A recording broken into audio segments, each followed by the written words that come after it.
para conversar comigo relacionado a este tema, tenho o António Carlos Dietrich Lopes, que é representante da ADCP, Associação Democracia Direta para Portugal, mestre em Ciência Política. Boa noite, muito obrigado por ter aceito o convite para estar aqui connosco. E realmente a democracia já vai longe daquilo que era no seu berço helenístico, não é? Sim, primeiro que tudo, quero agradecer a oportunidade e quero agradecer também a confiança que me deram, portanto, as pessoas que lideram atualmente a Associação da Democracia Direta para Portugal, nomeadamente aquelas pessoas com quem eu tenho mais conversado, o Mário Barbosa e o Drago. E, portanto, a coragem que eles tiveram em, enfim, fomentar esta questão da participação direta dos cidadãos na tomada de decisão. De facto, se viajarmos no tecido do espaço-tempo, já vai longe a grande experiência e o berço que foi das democracias da atualidade, o exemplo da Grécia clássica antiga. Como referiu muito bem, era uma democracia que, portanto, enfim, era minoritária, mas lá está, era a democracia possível dos atuais tempos. Elas não são imperfeitas ainda hoje e, portanto, a democracia direta ateniense tinha, de facto, uma estrutura que implicava não ver uma nítida separação de poderes entre as 4 instituições relevantes desta, portanto, da cidade-Estado, porque a democracia ateniense também existiu noutras cidades-Estado. Sim, gregas, mas também era diferente. Mas era, de facto, foi o exemplo, foi, portanto, a referência. E só para contextualizar, por exemplo, em Atenas, se calhar o melhor argumento vencia, mas em Esparta, quem gritasse mais é que se calhar ganhava. Sabe não é? Que Platão e Aristóteles criticaram bastante o sistema político ateniense. Platão particularmente, porque via nos sofistas aquelas pessoas que tinham o dom excesso da palavra, que conseguiam fazer, metamorfoseavam a mentira na verdade e vice-versa. Portanto, ele criticava acerramente este sistema. Não é? Não me parece que estejamos tão longe disso. Pronto. E por outro lado, já o Aristóteles tinha sido seu discípulo, mas, portanto, caminhou em sentidos diferentes. Considerava que, de facto, a democracia direta ateniense, portanto, que era o melhor do pior dos sistemas, não é? Não garantia, para além de não garantir, portanto, a eleição dos melhores, também dificultava a ação da classe média, porque era na classe média que estava exatamente a virtude dos cidadãos. Mas vamos a um caso concreto para que as pessoas lá em casa possam efetivamente entender, e eu fiz referência a ele. Numa determinada época, o dinheiro das colheitas, feito com as colheitas, normalmente era dividido entre os diversos representantes, não é? Mas creio que foi Temístocles que acabou por liderar a frota a dizer não, nós podemos fazer alguma coisa diferente com este dinheiro. E foi num período até de relativa paz que ele conseguiu convencer literalmente os outros atenienses a contribuir com aquele dinheiro para a construção de uma frota, que foi a frota precisamente que derrotou os persas em Salamina. Então, demonstra que há uma participação cidadã importante, porque ele, apesar de ser cidadão, não era um político, por assim dizer, Temístocles, mas isto cá não acontece. Parece que depois de votarmos os nossos representantes, eles é que tratam dos assuntos e nós ficamos impavidamente à espera de voltar a votar. Sabe que esta questão da democracia direta e das democracias são significantes com vários significados. Para já nós não nos podemos esquecer que a democracia direta ateniense resulta exatamente do pensamento de aristocratas, não é? Péricles era um grande estratega. O professor saudoso e falecido Freitas do Amaral já falava que havia ali uma questão de, enfim, proto-bipartidarismo. Havia o partido dos aristocratas e o partido dos democratas. E há uma coisa que a gente não se pode esquecer e que isto também implica nas nossas decisões hoje sobre o que é estas questões, estas temáticas e a problemática da democracia direta hoje ser inserida, os mecanismos de democracia direta hoje serem inseridos no contexto da democracia representativa, aquilo que se chama democracia semidireta. É que esta questão da representação com a democracia direta, a gente não se pode esquecer, elas não se eliminam, conjugam-se. E não nos podemos esquecer, só o facto de termos representantes substituíveis é qualquer coisa que é oriunda da democracia direta. E, portanto, a democracia direta, vamos lá, a democracia representativa é oriunda da democracia direta. E, portanto, não podemos esquecer estes factos. E há uma coisa que temos que também realçar, é que a regra da representação não primava propriamente pela regularidade na Grécia, na Atenas clássica, de facto não primava pela regularidade, mas, e a regra de facto era a participação direta, hoje é precisamente o contrário. Portanto, temos que ter presente estas reminiscências que ligam estas duas democracias.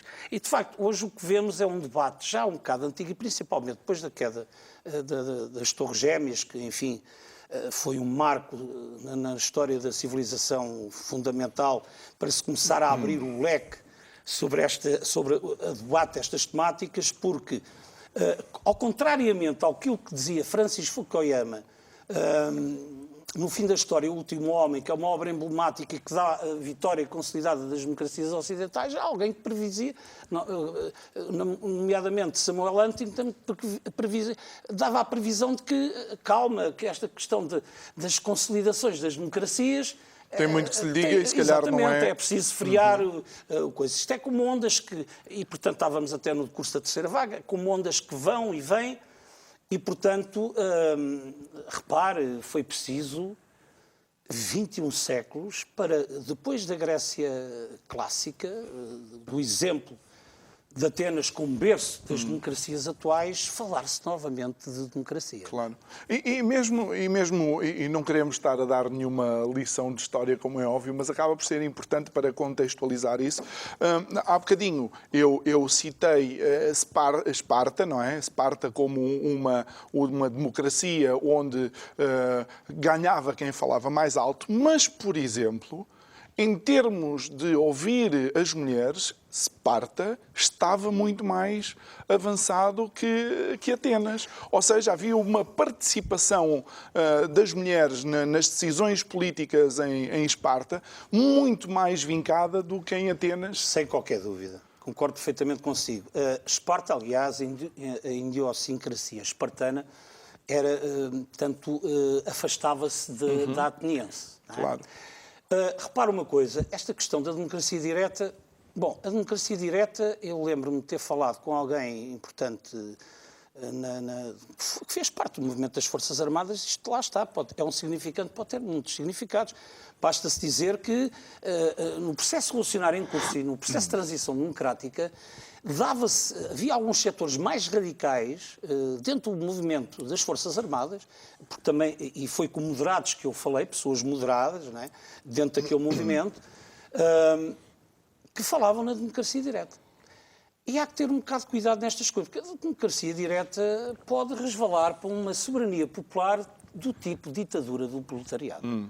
É isso que essa associação não tem esse primado. Okay. Tem primado uma democracia direta moderada. Como é que não é? podemos balancear as coisas? Até porque isto tem sido repetido exaustivamente até à saciedade aqui.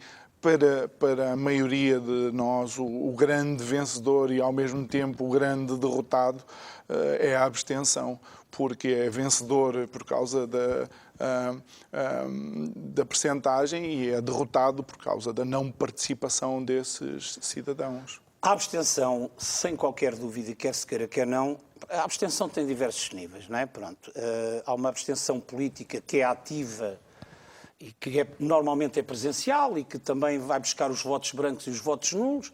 Depois há uma abstenção que, enfim, sai um bocado fora deste contexto, que é aquela abstenção normalmente não presencial, passiva, e que, por comodismo, faz com que as pessoas não exerçam os seus direitos de cidadania. Mas nós tentamos desafiar as pessoas até com esta frase do Péricles, não é? Que sejam pessoas sem ambições, mas são inúteis. E ainda assim o povo não tem reagido. Sabe que a abstração dos direitos de cidadania por parte dos portugueses tem raízes históricas e culturais e políticas que estão ligadas intrinsecamente, não é? Estão ligadas intrinsecamente.